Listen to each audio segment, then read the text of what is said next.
What do we got here? Some more from Zero Hedge. More from Zero Hedge. U.S. budget deficit hits $530 billion in 8 months as spending on, you guessed it, interest. That debt, baby. Debt, baby, 1, 2. Debt, baby, 1, 2, 3. That's right, debt. You know, the thing that the Federal Reserve makes us pay. It prints the money. We got to print the bonds. We sell the bonds at interest. For each dollar that's created, there's interest attached, but the interest is never printed. So how the F do we ever pay it back? You don't. You keep borrowing. That's the name of the debt game, my friends.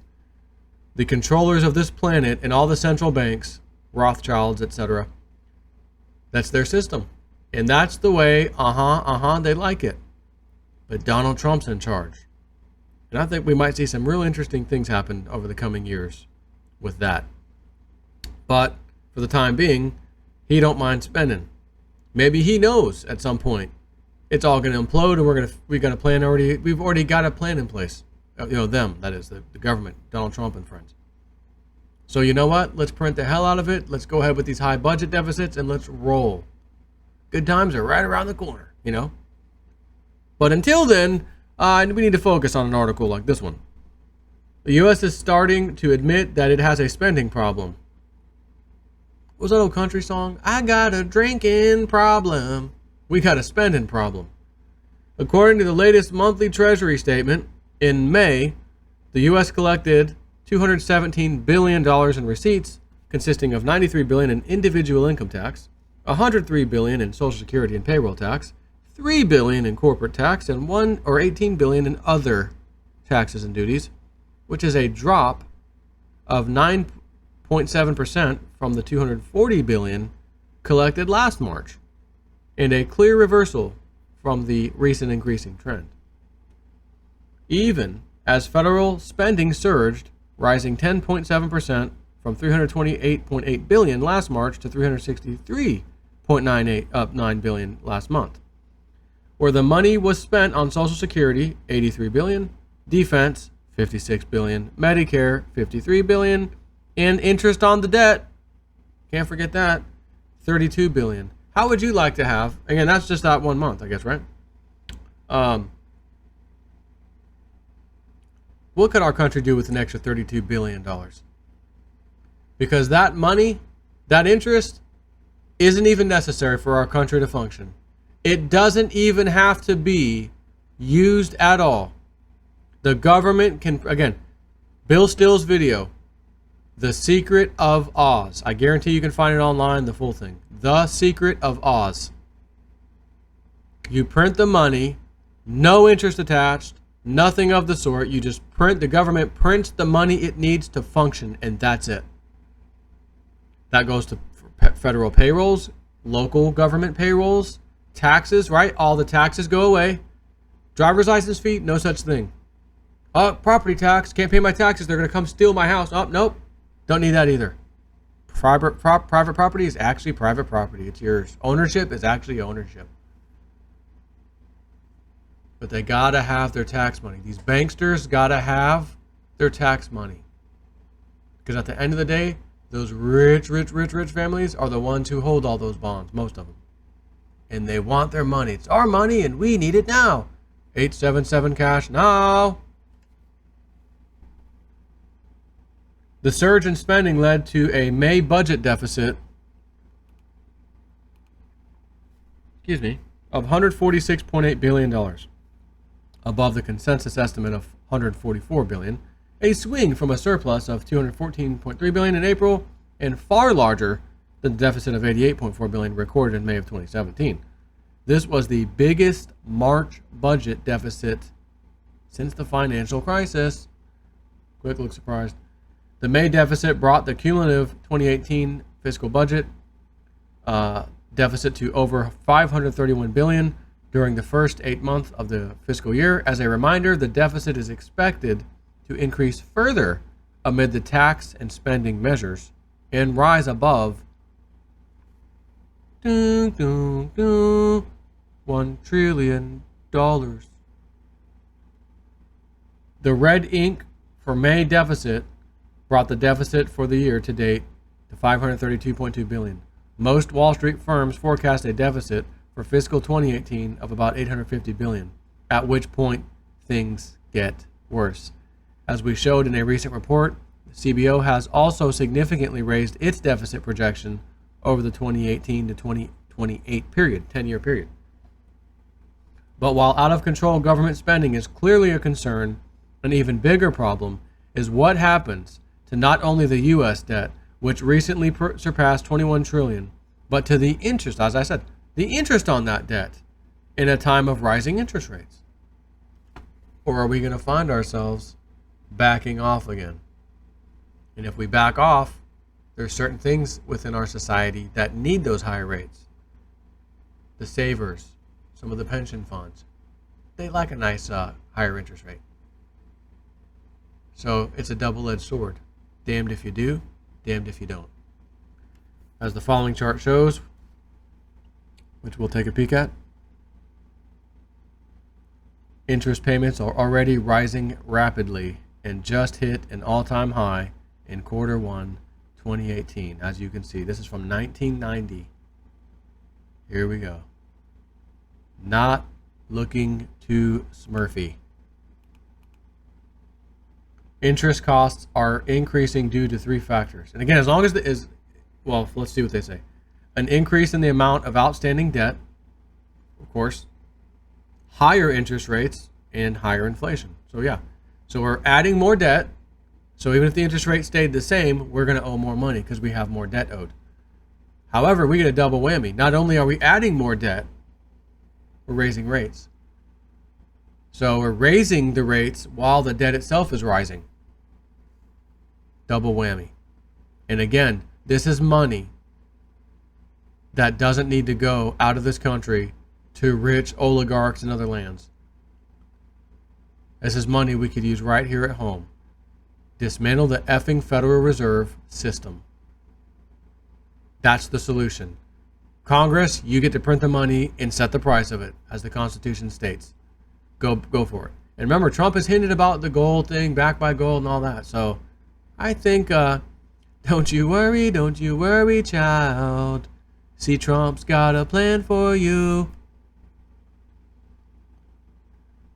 So anyways, those are the 3 things. There are 3 things when dealing with a deadly crocodile: outstanding debt and higher interest rates. Now, before we get started, what about rule number 3? What about the 3rd factor? What factor? So you don't know the 3rd factor? Oh, higher inflation. A rise in inflation, or the inflation rate, boosts the upward adjustment to the principal of TIPS, increasing the amount of debt which the Treasury pays interest. For fiscal 2018 to date, TIPS principal has been boosted by $25.8 billion, an increase of 54.9% over the comparable period in 2017. The bigger question is, with short-term rates still in the mid 1% range, what happens when they reach, say, 3%, as the Fed's dot plot suggests it will? In a note released by Goldman, Vampire Squid that is, after the blowout in the deficit was revealed, the bank once again revised its 2018 deficit forecast higher and now expect the federal deficit to reach $825 billion, 4.1% of GDP, in fiscal year 2018, and to continue to rise, reaching $1.05 trillion, or 5%, in fiscal year 2019, $1.125 trillion 2020, and that was 1.125, and then 1.250 in 2021. Goldman also notes that it expects that on its current financing schedule, the Treasury still faces a financing gap of around $300 billion in fiscal year 2019, rising to around $750 billion fiscal year 2021, and will thus need to raise auction sizes substantially over the next couple of years to accommodate higher deficits. And here's the other thing. Remember that the Federal Reserve printed all this money and then bought those bonds. They were the owners of the bonds. Now they hold the bonds. So when we pay interest, are we paying interest to the Federal Reserve? Because I remember Ron Paul on his way out was like, hey, we need to make sure that whatever the Federal Reserve sitting on, we ain't paying interest on that. We'll pay interest on the other stuff, but we ain't paying interest on what they're sitting on. I don't know whatever came of that. you do, make a comment, because I don't remember. I don't remember what happened with that. God help us if we're paying interest to the effing Federal Reserve. I'll just say that right now. So what does this mean for interest rates? The bank's economic team explains the increase in Treasury issuance and the ongoing unwind of QE should put upward pressure on long-term interest rates. On issuance, the economic research literature suggests as a rule of thumb that a percentage point, increase in the deficit to GDP ratio raises 10-year Treasury yields by 10 to 25 basis points. Multiplying the midpoint of this range by the roughly 1.5 percentage point increase in the deficit due to the recent tax and spending bills implied a 25 basis point increase in the 10-year yield.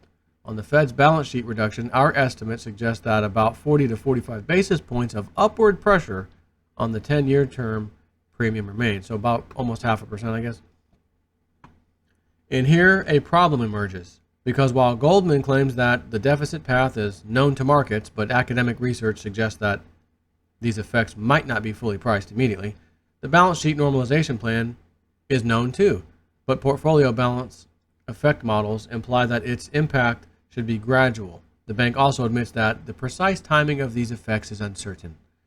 What this means is that it is quite likely that treasuries fail to slide until well after they should, only to plunge orders of magnitude more than they were expected to, in the process launching the biggest VAR shock in the world history, because as a reminder, as of mid-2016, a 1% increase in rates would result in $2.1 trillion losses to the government bond P&L.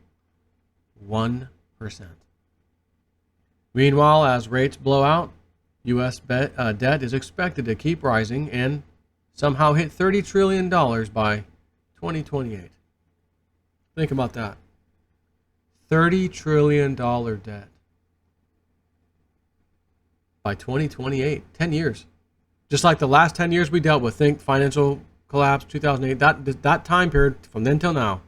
Just relive that one more time, and they're saying we'll be $30 trillion. But I'm going to throw a dart here and make a prediction. It'll be much higher than that. Unless, barring some kind of unbelievable event, Donald Trump backs it, we're wiping the debt somehow, backed by gold, revaluation, something or another. I know all these people, the big reset's coming.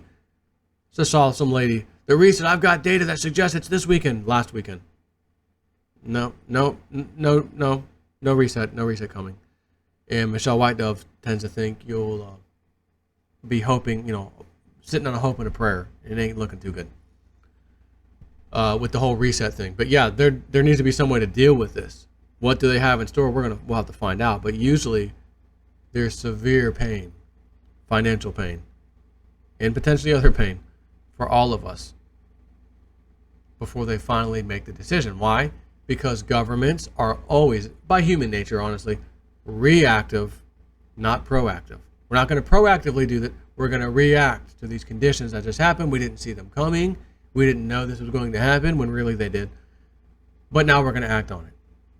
So it's almost like they knew it was going to happen. They knew the pain you'd feel, but they wanted you to feel the pain so that they can then say, well, here's the solution. And usually the solution is effing terrible.